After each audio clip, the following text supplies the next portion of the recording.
जिस आजादी के लिए कुर्बान हुए, जिस आजादी के लिए कुर्बान हुए अनेकों आजाद सुभाष भगत, वो आजादी खैरात में लगती है उनको, वो आजादी खैरात में लगती है उनको जो हैं सरकार के भगत। उनमें विशेष नाम है कंगना रणौत। साथियों नमस्कार, मैं आपका अपना अरुण कौशिक, भारतीय प्रदेश अध्यक्ष, अखिल भारतीय परिवार पार्टी हरियाणा। साथियों, अभी कंगना रणौत का एक बयान आया है कि जो 1947 में आजादी मिली वो खैरात में मिली थी, वो भीख में मिली थी, वो आजादी नहीं थी। देश को असली आजादी 2014 में मिली है। साथियों, देशवासियों, ऐसा केवल वो लोग बोल सकते हैं जो इस आजादी की कीमत नहीं समझते। इस आजादी के लिए अनेक वीरों, शहीद आजम भगत सिंह, चंद्रशेखर आजाद, राजगुरु सुखदेव, बिस्मिल्ला, सुभाष चंद्र बोस, महात्मा गांधी, अनेकों लोगों ने अपना सर्वस्व न्यौछावर किया था इस देश की आज़ादी के लिए। उनमें काफ़ी लोग शहीद हुए, कुर्बान हुए। और मंगल पांडे से जो 1857 में जो क्रांति शुरू हुई, मंगल पांडे से जिसकी चिंगारी की शुरुआत हुई, 90 साल लगे उस आज़ादी को प्राप्त करने के लिए। और उस 90 साल में अनेक देशभक्तों ने इस देश की आज़ादी के लिए अपनी जान न्यौछावर कर दी और अनेक लोगों ने संघर्ष किया। कुछ शहीद हुए, कुछ जिंदा रहे, और कुछ लोग वो भी थे जो जेल में जाके माफी मांग के अंग्रेजों से अपनी पेंशन बंधवा के जेल से बाहर आए और उसके बाद अंग्रेजों की मुखबिरी की। और अनेकों जो हमारे क्रांतिकारी थे, इस आजादी को प्राप्त करने के लिए जो लोग लगे हुए थे, उनकी मुखबिरी अंग्रेजों को वो लोग देते थे। तो उसके वंशज आज के समय ऐसी घटिया सरकार में हैं और उनके अनुयायी ही ऐसे बयान दे रहे हैं। और जो ऐसे बयान, घटिया बयान देते हैं, उसको ये सरकार पद्मश्री देती है। कंगना रणौत जी, साथियों, कंगना रणौत ने यह घटिया बयान दिया है कि आजादी 1947 में जो आजादी मिली वो खैरात थी, वो आजादी नहीं थी। देश को असली आजादी 2014 में मिली है। और आप खुद देखिए, फिर उस कंगना रणौत को ये सरकार पद्मश्री से नवाजती है। हैरानी होती है मुझे ये देख के कि ऐसे लोगों को सरकार पसंद करती है जो देश के वीरों का अपमान करती है, जो देश के लिए, आजादी के लिए जो लोग कुर्बान हुए, जिन्होंने अपनी जान न्यौछावर की, उन शहीदों का जो अपमान करते हैं, उनको ये सरकार पद्मश्री देती है। कंगना रणौत का ये बयान शहीद आजम भगत सिंह, चंद्रशेखर आजाद, राजगुरु सुखदेव, बिस्मिल्ला, सुभाष चंद्र बोस, अनेकों लोगों ने जो अपनी जान न्यौछावर की, उन सभी का अपमान कंगना रणौत का बयान है। और कंगना रणौत ही नहीं, इस सरकारों में अनेकों लोग ऐसे बैठे हैं जो इस सरकार के चाटुकार बने हुए हैं। वो लोग इस तरह की मानसिकता रखते हैं। वो लोग कभी भी देश हित में एक भी आवाज नहीं उठाई उन लोगों ने। आप खुद उठा के देख सकते हो।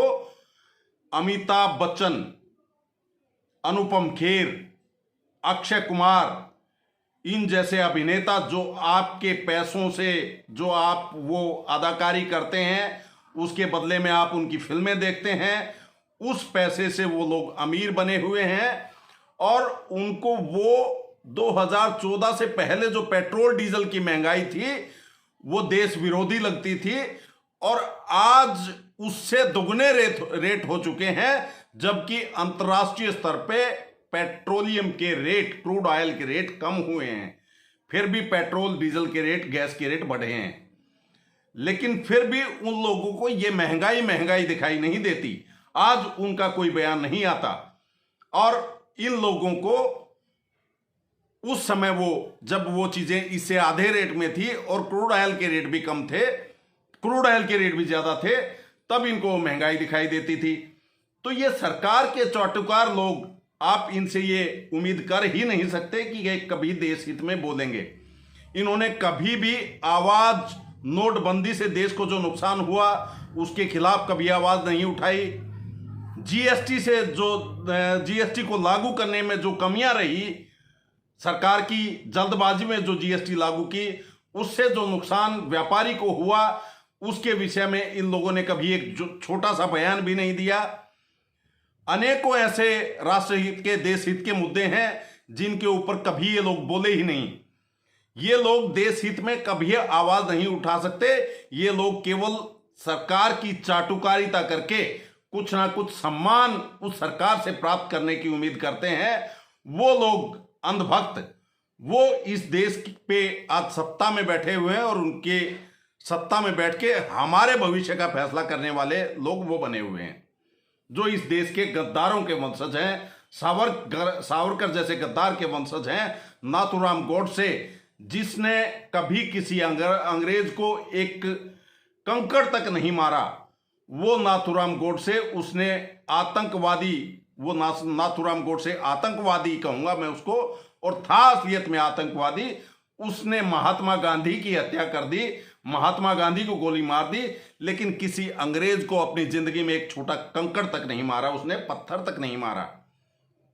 तो ऐसे लोगों के वंशज ही ऐसे गलत बयान दे सकते हैं, और ऐसे गलत बयान देने वालों को पद्मश्री जैसा सम्मान दे सकते हैं। ऐसी सरकार को मैं इस सरकार से अपील करूंगा, प्रधानमंत्री नरेंद्र मोदी से अपील करूंगा कि आपने जो ये सम्मान, देश का ये सम्मान, पद्मश्री का सम्मान कंगना रनौत को दिया है और इस जैसे अनेक चाटुकारों को देते हैं, उनसे ये सम्मान वापस लिया जाए। अगर आप लोग ये सम्मान उससे वापस नहीं लेंगे तो मैं आपको बताना चाहता हूं कि आपको ये देश कभी माफ नहीं करेगा। और इस देश के लोग, एक जागरूकता आने में समय लग सकता है, लेकिन ये सच्चाई है कि जागरूकता आएगी, 100% आएगी, और आप लोगों को रोड के ऊपर खड़े करके ये देश की जनता पीटेगी, जूते मारेगी। क्योंकि ऐसे गद्दारों को, ऐसे देश के गद्दारों को आप, जो ऐसी घटिया बयानबाजी करते हैं, उनको आप सम्मान देते हैं और अपना चाटुकार बनाए रखना चाहते हैं, तो आपको कभी ये देश की जनता माफ नहीं करेगी। और अखिल भारतीय परिवार पार्टी की 2024 में बनने वाली जनता की सरकार, वो जनता की सरकार, इन लोगों से, अगर आपने इन लोगों से ये सम्मान वापस नहीं लिया तो ये सम्मान उन लोगों से वापस लिया जाएगा और उनको इनके ऐसे बयानों की सजा दी जाएगी, ऐसे घटिया बयानों की सजा दी जाएगी। इन लोगों के ऊपर देशद्रोह का मुकदमा चलना चाहिए और आप लोग इनको सम्मान देते हैं। इससे घटिया कोई राजनीति हो ही नहीं सकती। जागिए देश के लोगों, जागिए और मेरी इस वीडियो को आप शेयर कीजिए और आप भी इसके लिए जागरूक होके आगे आइए और इस देश की आजादी का सम्मान कीजिए। इस देश में जो आपके संविधान ने आपको अधिकार दिए हैं, संविधान ने आपको जो कर्तव्य दिए हैं, उनका निर्वहन कीजिए। उस देशभक्त बनिए, सरकार भक्त नहीं। जय हिंद, जय भारत।